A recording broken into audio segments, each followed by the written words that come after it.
Bonsoir à tous, bienvenue sur D8 et merci de nous rejoindre pour cette nouvelle édition de Voyage au bout de la nuit.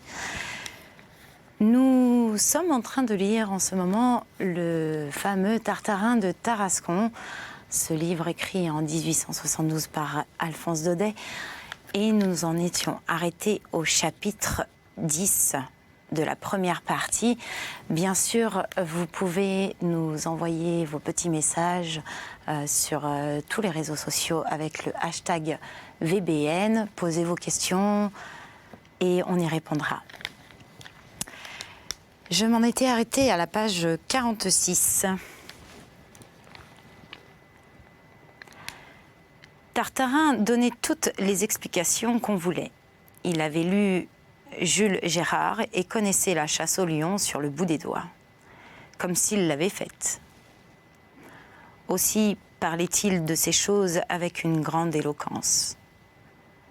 Mais où il était le plus beau, c'était le soir à dîner chez le président Ladevez, où le brave commandant Bravida, ancien capitaine d'habillement, quand on apportait le café et que, toutes les chaises se rapprochant, on le faisait parler de ses chasses futures.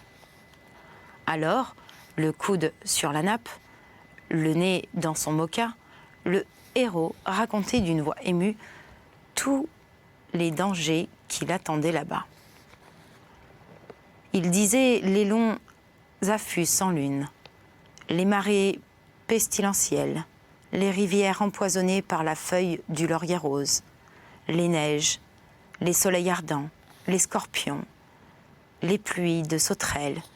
Il disait aussi les mœurs des grands lions de l'Atlas, leur façon de combattre, leur vigueur phénoménale et leur férocité au temps du ru. Puis, s'exaltant à son propre récit, il se levait de table, bondissait au milieu de la salle à manger, imitant le cri du lion, le bruit d'une carabine, pan, pan, le sifflement d'une balle explosive.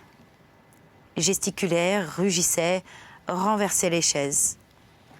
Autour de la table, tout le monde était pâle. Les hommes se regardaient en hochant la tête. Les dames fermaient les yeux avec des petits cris d'effroi. Les vieillards brandissaient leurs longues cannes, belliqueusement. Et dans la chambre, à côté, les petits garçonnets qu'on couche de bonne heure, éveillés en sursaut par les rugissements et les coups de feu, avaient grande peur et demandaient de la lumière. En attendant, Tartarin ne partait pas. Des coups d'épée, messieurs, des coups d'épée, mais pas de coups d'épingle. Avait-il bien réellement l'intention de partir ? Question délicate, et à laquelle l'historien de Tartarin serait fort embarrassé de répondre. Toujours est-il que la ménagerie mitaine avait quitté Tarascon depuis plus de 3 mois, et le tueur de lions ne bougeait pas. Après tout, peut-être le candide héros, aveuglé par un nouveau mirage, se figurait-il de bonne foi qu'il était allé en Algérie ? Peut-être qu'à force de raconter ses futures chasses, il s'imaginait les avoir faites, aussi sincèrement qu'il s'imaginait avoir hissé le drapeau consulaire et tiré sur les Tartares. Pan, pan, à Shanghai. Malheureusement, si cette fois encore Tartarin de Tarascon fut victime du mirage, les Tarasconnais ne le furent pas. Lorsqu'au bout de 3 mois d'attente, on s'aperçut que le chasseur n'avait pas encore fait une malle. On commença à murmurer « Ce sera comme pour Shanghai », disait Costecalde en souriant.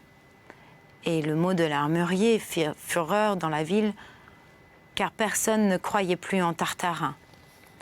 Les naïfs, les poltrons, des gens comme Bézuquet, qu'une puce aurait mis en fuite et qui ne pouvaient pas tirer d'un coup de fusil sans fermer les yeux.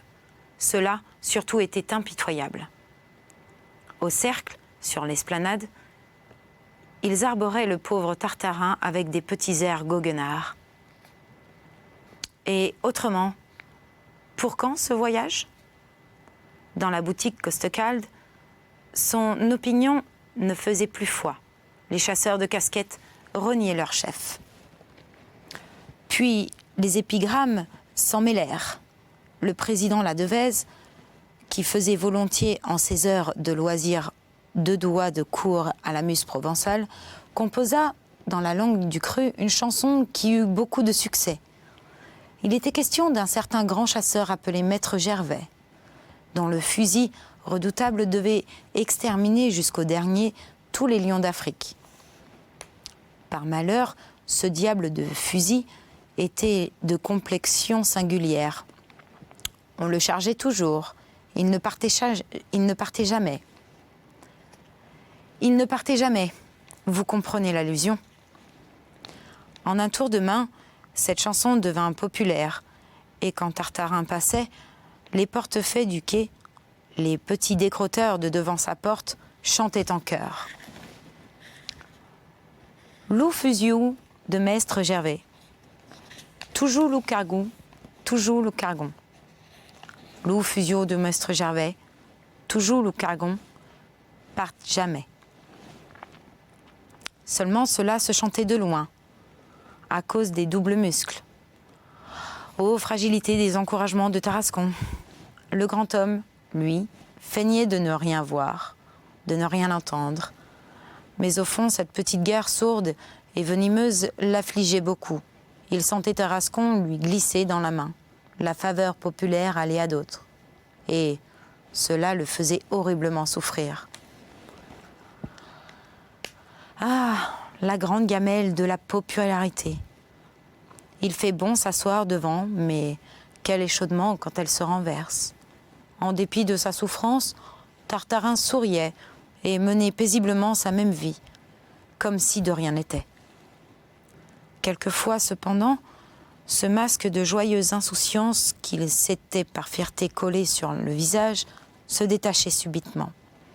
Alors, au lieu du rire, on voyait l'indignation et la douleur. C'est ainsi qu'un matin, que les petits décrotteurs chantaient sous ses fenêtres, Loup fusiou de Maître Gervais, les voix de ces misérables arrivèrent jusqu'à la chambre du pauvre grand homme en train de se raser devant sa glace. Tartarin portait toute sa barbe, mais comme elle venait trop forte, il était obligé de la surveiller. Tout à coup, la fenêtre s'ouvrit violemment et Tartarin apparut en chemise, en serre-tête, barbouillé de bon savon blanc, brandissant son rasoir et sa savonnette, et criant d'une voix formidable « Des coups d'épée, messieurs, des coups d'épée, mais pas de coups d'épingle !» Belle parole digne de l'histoire, qui n'avait que le tort de s'adresser à ces petits fouchtras, hauts comme leur boîte de cigares, et gentilshommes tout à fait incapables de tenir une épée. De ce qui fut dit dans la petite maison du baobab. Au milieu de la défection générale, l'armée seule tenait bon pour Tartarin. Le brave commandant Bravida, ancien capitaine d'habillement, continuait à lui marquer la même estime. « C'est un lapin !» s'entêtait-il, à dire. À cette affirmation valait bien, j'imagine, celle du pharmacien Bézuquet.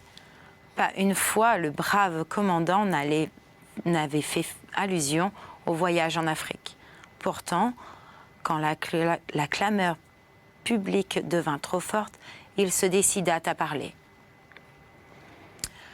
Un soir, le malheureux Tartarin était seul dans son cabinet, pensant à des choses tristes, quand il vit entrer le commandant, grave, ganté de noir, boutonné jusqu'aux oreilles. Tartarin fit l'ancien capitaine avec autorité. « Tartarin, il faut partir. » Et il restait debout dans l'encadrement de la porte, rigide et grand comme le devoir. Tout ce qu'il y avait dans ce « Tartarin, il faut partir », Tartarin de Tarascon le comprit. Très pâle, il se leva, regarda autour de lui d'un œil attendri ce joli cabinet, bien clos, bien de chaleur et de lumière douce. Ce large fauteuil si commode, ses livres, son tapis, les grands stores blancs de ses fenêtres, derrière lesquels tremblaient les branches grêles du petit jardin. Puis, s'avançant vers le brave commandant, il lui prit la main, la serra avec énergie et, d'une voix où roulaient des larmes stoïques cependant, il lui dit « Je partirai, Bravida ». Et il partit, comme il l'avait dit, seulement pas encore tout de suite. Il lui fallut le temps de s'outiller. D'abord, il commanda chez Bompard 2 grandes malles doublées de cuivre, avec une longue plaque portant cette inscription. Tartarin de Tarascon, caisse d'armes. Le doublage et la gravure prirent beaucoup de temps. Il commanda aussi chez Tastavin un magnifique album de voyage pour écrire son journal, ses impressions. Car enfin, on a beau chasser le lion, on pense tout de même en route. Puis, il fit venir de Marseille toute une cargaison de conserves, d'alimentaire, du pemmican en tablettes pour faire du bouillon, une tente abri d'un nouveau modèle, se montant et se démontant à la minute, des bottes de marin, 2 parapluies, un waterproof, des lunettes bleues pour prévenir des ophtalmies. Enfin, le pharmacien Bézuquet lui confectionna une petite pharmacie portative, bourrée de sparadrap, d'arnica, de camphre, de vinaigre, des 4 voleurs. Pauvre Tartarin! Ce qu'il en faisait, ce n'était pas pour lui, mais il espérait, à force de précaution et d'attention délicate, apaiser la fureur des Tartarins Sancho. Puis, depuis que le départ était décidé, ne décollerait ni de jour ni de nuit. Le départ. Enfin, il arriva, le jour solennel, le grand jour. Dès l'aube, tout Tarascon était sur pied, encombrant le chemin d'Avignon et les abords de la petite maison du Baobab. Du monde de fenêtres, sur tous les toits, sur les arbres, des mariniers du Rhône, des portefaix, des décrotteurs, des bourgeois, des ourdisseuses, des tafetassières, le cercle, enfin, toute la ville. Puis aussi des gens de Beaucaire qui avaient passé le pont, les maraîchers de la banlieue, des charrettes à grandes bâches, des vignerons hissés sur de belles mules attiflées de rubans, de flots, de grelots, de nœuds, de sonnettes, et même de loin en loin, quelques jolies filles d'Arles venues en croupe de leurs galants. Le ruban d'azur autour de la tête, sur de petits chevaux de Camargue gris de fer. Toute cette foule se pressait, se bousculait devant la porte de Tartarin, ce bon monsieur Tartarin, qui s'en allait tuer les lions chez les tueurs. Pour Tarascon, l'Algérie, l'Afrique, la Grèce, la Perse, la Turquie, la Mésopotamie, tout cela forme un grand pays très vague, presque mythologique, et cela s'appelle les Teurs, les Turcs. Au milieu de cette cohue, les chasseurs de casquettes allaient et venaient, fiers du triomphe de leur chef, et traçant sur leur passage comme des sillons glorieux. Devant la maison du Baobab, 2 grandes brouettes. De temps en temps, la porte s'ouvrait, laissant voir quelques personnes qui se promenaient gravement dans le petit jardin. Des hommes apportaient des malles, des caisses, des sacs de nuit, qu'ils empilaient sur les brouettes. À chaque nouveau colis, la foule frémissait. On se nommait les objets à voix haute. Ça, c'est la tente-abri. Ça, ce sont les conserves, la pharmacie, la caisse d'armes. Et les chasseurs de casquettes donnaient des explications. Tout à coup, vers 10 heures, il se fit un grand mouvement dans la foule. La porte du jardin tourna sur ses gonds violemment. « C'est lui, criait-on. C'était lui. Quand il parut sur le deuil, 2 cris de stupeur partirent de la foule. « C'est un tueur. Il a les lunettes. Tartarin de Tarascon, en effet, avait cru de son devoir, allant en Algérie, de prendre le costume algérien. Large pantalon bouffant en toile blanche, petite veste collante, à boutons de métal, 2 pieds de ceinture rouge autour de l'estomac, le cou nu, le front rasé, sur sa tête une gigantesque chéchia, un bonnet rouge et un flot bleu d'une longueur. Avec cela, 2 lourds fusils, un sur chaque épaule, un grand couteau de chasse à la ceinture, sur le ventre, une cartouchière, sur la hanche un revolver, se balançant dans sa poche de cuir. C'est tout. Ah pardon, j'oubliais, les lunettes.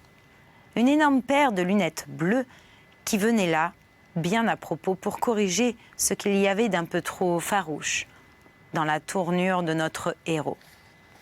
« Vive Tartarin! Vive Tartarin !» hurla le peuple.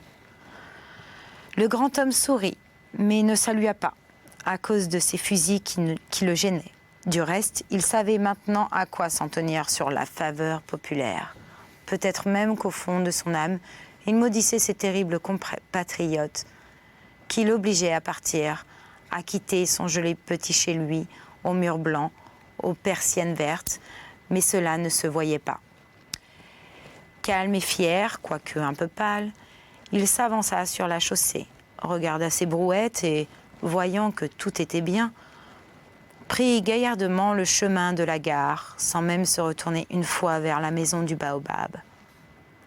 Derrière lui marchait le brave commandant Bravida, ancien capitaine d'habillement, le président Ladevèze, puis l'armurier Costecalde, et tous les chasseurs de casquettes, puis les brouettes, puis le peuple. Devant l'embarcadère, le chef de gare l'attendait, un vieil Africain de 1830, qui lui serra la main plusieurs fois avec chaleur. L'express Paris-Marseille n'était pas encore arrivé. Tartarin et son état-major entrèrent dans les salles d'attente. Pour éviter l'encombrement, derrière eux, le chef de gare fit fermer les grilles. Pendant un quart d'heure, Tartarin se promena de long en large dans les salles, au milieu des chasseurs de casquettes. Il leur parlait de son voyage, de sa chasse, promettant d'envoyer des pots. On s'inscrivait sur son carnet pour une peau comme pour une contredanse.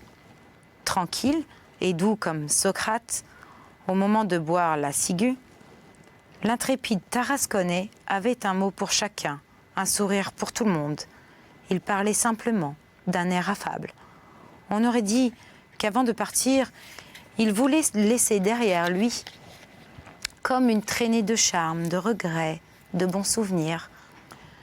D'entendre leur chef parler ainsi, tous les chasseurs de casquettes avaient des larmes, quelques-uns même des remords, comme le président Ladevèze et le pharmacien Bézuquet. Des hommes d'équipe pleuraient dans des coins. Dehors, le peuple regardait à travers des grilles et criait « Vive Tartarin !» Enfin, la cloche sonna. Un roulement sourd, un sifflet déchirant ébranla les voûtes. « En voiture, en voiture !»« Adieu Tartarin, adieu Tartarin !»« Adieu tous !» murmura le grand homme. Et sur les joues du brave commandant Bravida, il embrassa son cher Tarascon. Puis il s'élança sur la voie et monta dans un wagon plein de Parisiennes, qui pensèrent mourir de peur en voyant arriver cet homme étrange avec tant de carabines et de revolvers. Le port de Marseille. Embarque, embarque. Le 1er décembre 1860, à l'heure de midi, par un soleil d'hiver provençal, un temps clair, luisant, splendide, les Marseillais effarés virent déboucher sur la Canebière un teur. Oh, mais un teur! Jamais ils n'en avaient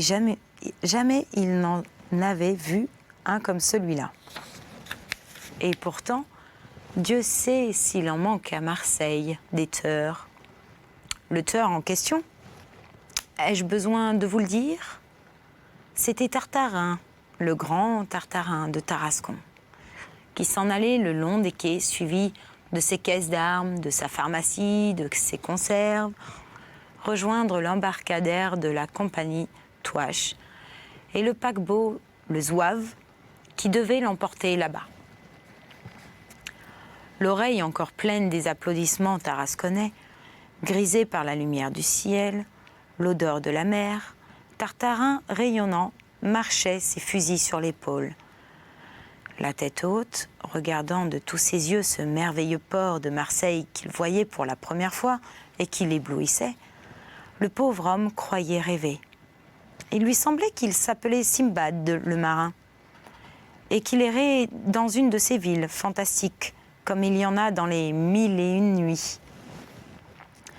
C'était à perte de vue un fouillis de mâts, de vergues, se croisant dans tous les sens. Pavillons de tous les pays, russes, grecs, suédois, tunisiens, américains. Les navires au ras du quai, les beauprés arrivant sur la berge comme des rangées de baïonnettes. Au-dessus, les naïades, les déesses, les saintes vierges et autres sculptures de bois peint qui donnent le nom au vaisseau. Tout cela mangé par l'eau de la mer, dévoré, ruisselant, moisi. De temps en temps, entre les navires, un morceau de mer, comme une grande moire tachée d'huile. Dans l'enchevêtrement des vergues, des nuées de mouettes faisant de jolies taches sur le ciel bleu. Des mousses qui s'appelaient dans toutes les langues. Sur le quai, au milieu des ruisseaux, il venait des savonneries, verts, épais, noirâtres, chargés d'huile et de soude. Tout un peuple de douaniers, de commissionnaires, de portefaix, avec leurs boguets, attelés de petits chevaux corses. Des magasins de confection bizarres, des baraques enfumées où les matelots faisaient leur cuisine, des marchands de pipes, des marchands de singes, de perroquets, de cordes, de toiles à voile, des bric-à-brac fantastiques, où s'étalaient pêle-mêle de vieilles coulevrines, de grosses lanternes dorées, de vieux palans, de vieilles ancres édentées, vieux cordages, vieilles poulies, vieux porte-voix, lunettes marines du temps de Jean Bart et de Duguay-Trouin, des vendeuses de moules et de Clovis à couperie, épaillant à côté de leurs coquillages, des matelots passant avec les pots de goudron, des marmites fumantes, de grands paniers pleins de poulpes qu'ils allaient laver dans l'eau blanchâtre des fontaines. Partout, un encombrement prodigieux de marchandises de toute espèce. Soieries, minerais, trains de bois, saumon de plomb, draps, sucre, caroube, colza, réglisse, canne à sucre. L'Orient et l'Occident pêle-mêle.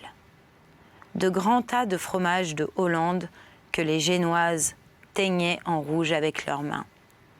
Là-bas, le quai au blé, les portefaix déchargeant leurs sacs sur la berge du haut de grands échafaudages, le blé tord d'or qu'il roulait au milieu d'une fumée blonde. Des hommes en fez rouge, le criblant à mesure dans les grands tamis de peau d'âne et le chargeant sur des charrettes qui s'éloignaient suivis d'un régiment de femmes et d'enfants avec des balayettes et des paniers à glanes. Plus loin, le bassin de carénage, les grands vaisseaux couchés sur le flanc et qu'on flambait avec des broussailles pour les débarrasser des herbes de la mer, les vergues trempant dans l'eau, l'odeur de la résine, le bruit assourdissant des charpentiers, doublant la coque des navires avec de grandes plaques de cuivre.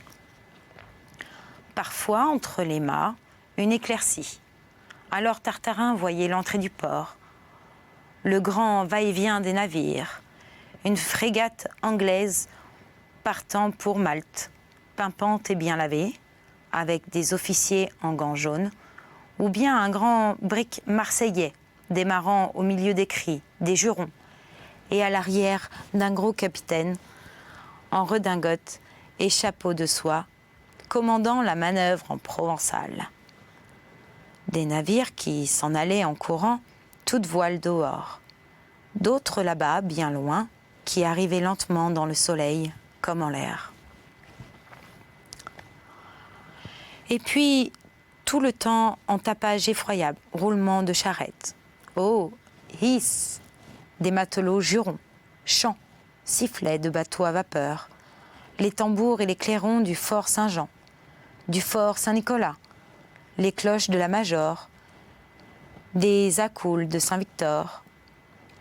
Par là-dessus, le Mistral qui prenait tous ces bruits, toutes ces clameurs, les roulait, les secouait, les confondait avec sa propre voix et en faisait une musique folle, sauvage, héroïque, comme la grande fanfare du voyage fanfare qui donnait envie de partir, d'aller loin, d'avoir des ailes. C'est au son de cette belle fanfare que l'intrépide Tartarin de Tarascon s'embarqua pour le pays des lions. Deuxième épisode. Chez Letter. La traversée. Les 5 positions de la Chéchia le soir du 3e jour. Miséricorde. Je voudrais, mes chers lecteurs, être peintre et grand peintre pour mettre sous vos yeux en tête de ce second épisode les différentes positions qui prit la Chéchia, bonnet rouge, de Tartarin de Tarascon dans ces 3 jours de traversée qu'elle fit à bord du zouave entre la France et l'Algérie. Je vous la montrerai d'abord au départ sur le pont, héroïque et superbe comme elle était, auréolant cette belle tête tarasconnaise. Je vous la montrerai ensuite à la sortie du port, quand le zouave commence à caracoler sur les lames. Je vous la montrerai frémissante, étonnée, et comme sentant déjà les premières atteintes de son mal. Puis, dans le golfe du Lion, à mesure qu'on avance au large et que la mer devient plus dure, je vous la ferai voir aux prises avec la tempête, se dressant, effarée sur le crâne du héros, et son grand flot de laine bleue qui se hérisse dans la brune de mer et la bourrasque. 4e position. 6 heures du soir, en vue des côtes corses, l'infortuné Chéchia se penche par-dessus le bastingage et lamentablement regarde et sonde la mer. Enfin, 5e et dernière position, au fond d'une étroite cabine, dans un petit lit qui a l'air d'un trottoir, d'un tiroir, de commode, quelque chose d'informe et de désole, roule en guignant sur l'oreiller. C'est la Chéchia, l'héroïque Chéchia du départ, réduite maintenant au vulgaire état de casque à mèche et s'enfonçant jusqu'aux oreilles d'une tête de malade blême et de convulsionné.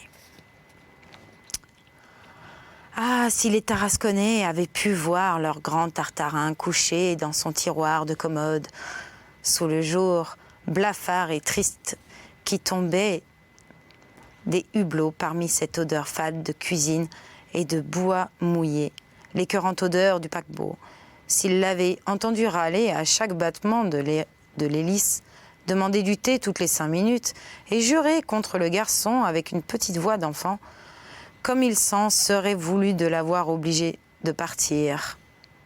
Ma parole d'historien. C'est ici que s'achève cette édition de Voyage au bout de la nuit. Bien sûr, vous pouvez nous envoyer vos petits messages, vos histoires aussi, bien sûr, sur les réseaux sociaux avec le hashtag VBN. Et je vous dis à très très vite. Bonne nuit.